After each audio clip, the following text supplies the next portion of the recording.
in the year 1187, before the sun rose over the desert winds of the Levant, before kings, knights, and empires carved their names into the chronicles of conquest, one name began to travel across continents, whispered with a strange mixture of fear, respect, and awe. A name that echoed from Cairo to Damascus, from the monasteries of Jerusalem to the grand courts of Europe. Saladin. But who was this man, really? Was he a conqueror? A liberator? A warrior? A saint? Why did even his enemies' men who clashed blades with him on the battlefield record him as one of the most honorable leaders to ever walk the earth? Why did Crusader chroniclers who lost cities, territories, entire kingdoms to him later describe him as a king without equal among Muslims or Christians?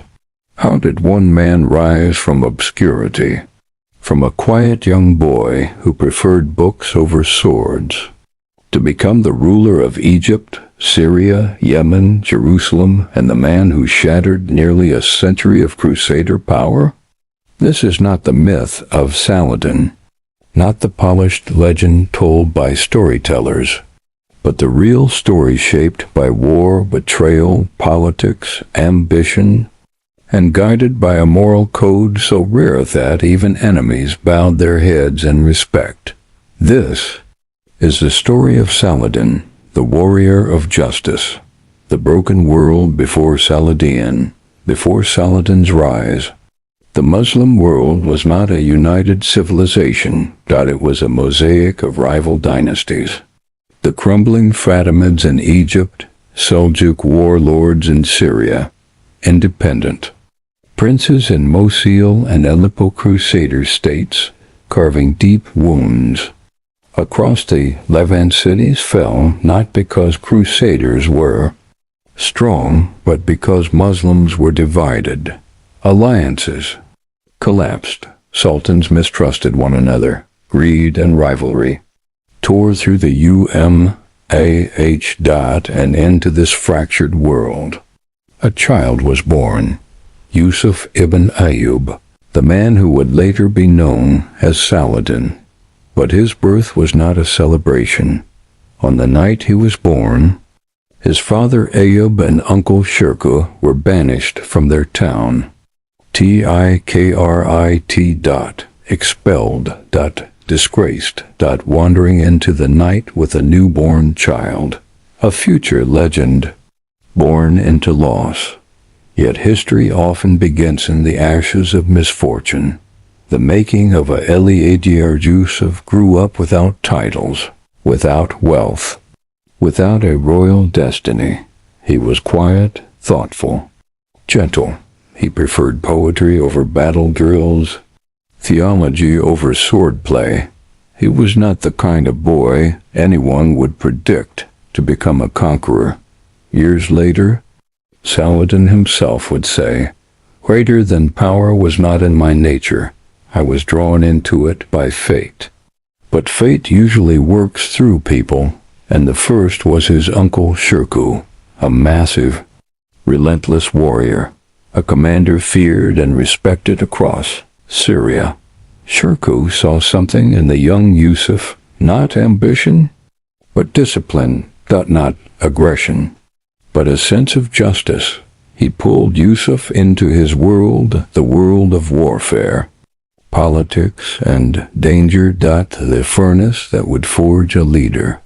The fire of Egypt in the 1160s was a dying empire. The Fatimid dynasty was collapsing, its court riddled with corruption, its army divided, its territories slipping away, crusaders watching like predators. Nur ad-Din, the ruler of Syria, sent an army led by Shirkuh to save Egypt. Yusuf went with him.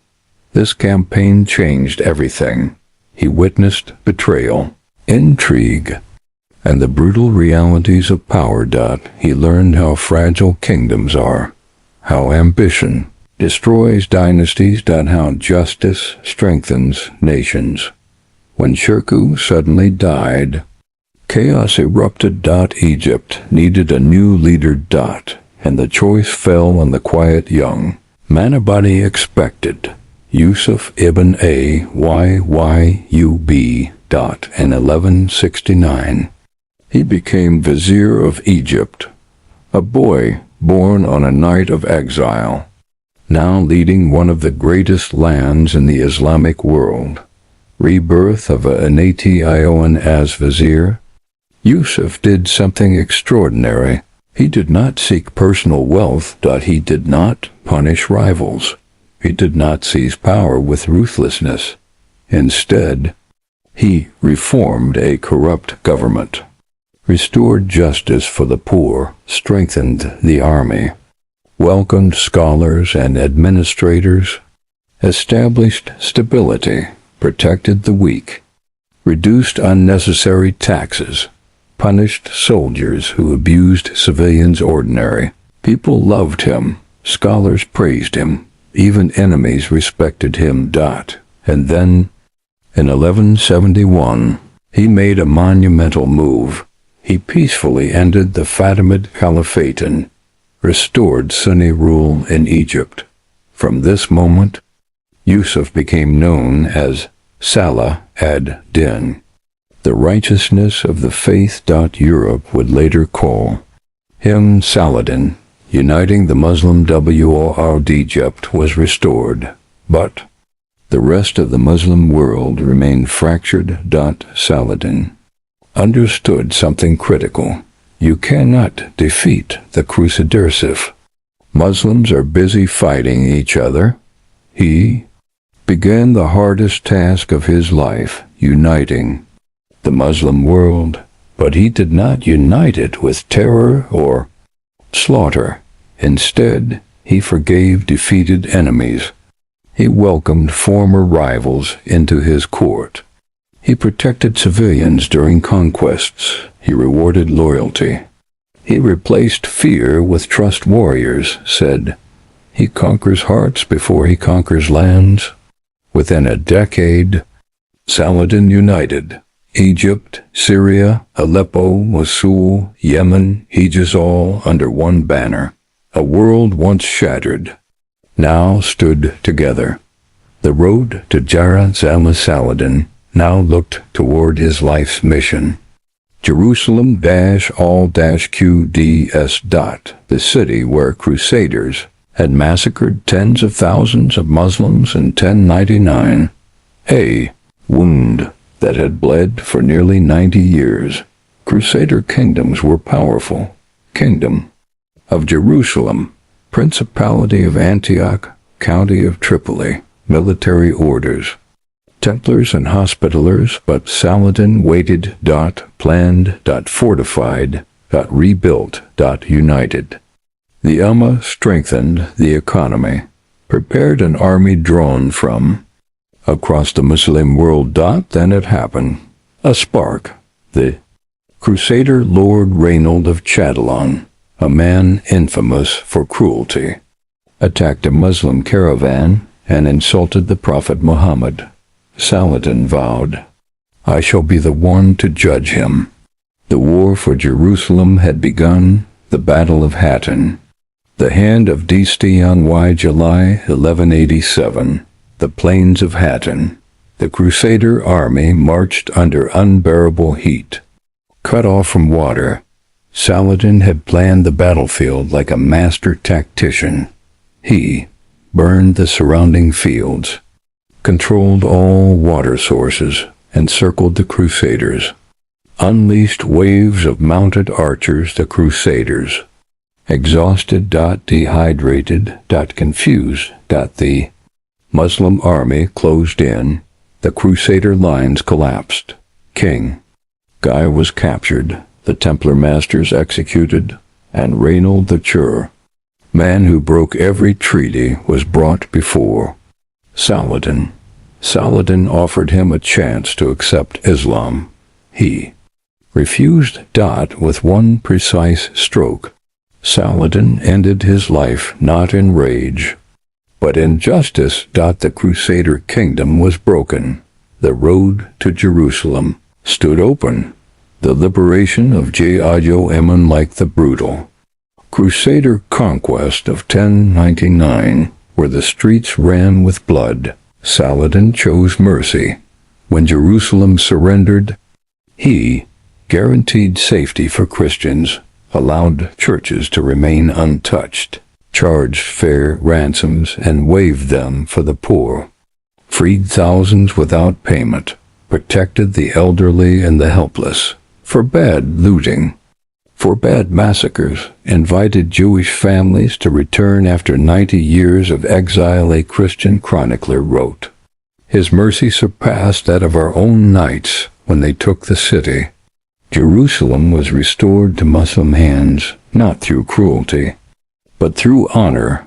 The Third Crusade, a clash of allegiance, Europe responded. With fury, 3 great kings marched east: Frederick Barbarossa, Philip II of France, Richard the Lionheart of England. Only Richard reached the battlefield, and he was unlike any enemy Saladin had faced. Bold, fearless, brilliant. In combat, what followed was not just war but a duel of 2 legendary leaders. Despite being enemies, they respected each other profoundly. When Richard fell ill, Saladin sent his personal physician. When Richard's horse died, Saladin sent him 2 new steeds. When Richard lacked water, Saladin ordered supplies to be sent. 2 enemies, but 2 men of honor. Their war ended not in humiliation, but in a treaty. Jerusalem remained under Muslim control. Christian pilgrims could visit safely. Coastal cities stayed under Crusader rule. Peace returned with dignity, a victory not only of swords but of principles. The final days of a Elegian Saladin gave away wealth so freely that when he died in 1193, he had almost nothing left, not enough gold to pay for his own funeral. He left behind only a sword, a worn-out shield, a simple robe man who ruled Egypt, Syria, Yemen, Jerusalem, died poorer than a merchant, because his wealth was never gold, but justice, mercy, and a legacy that would outlive empires. A European historian wrote, "He was a hero to his enemies, a light to his people, and an example for kings." The warrior of Saladin's greatness was not in the lands he conquered, but in the way he conquered them. He proved that power means nothing without mercy. Victory means nothing without honor. A sword is meaningless without justice. A ruler is nothing without compassion. He fought not out of hatred, but out of duty. He conquered not out of ambition, but out of righteousness, and that is why, centuries later, his name still stands among the greatest leaders in human history. He was more than a warrior, more than a king, more than a conqueror. He was Saladin, the warrior of justice.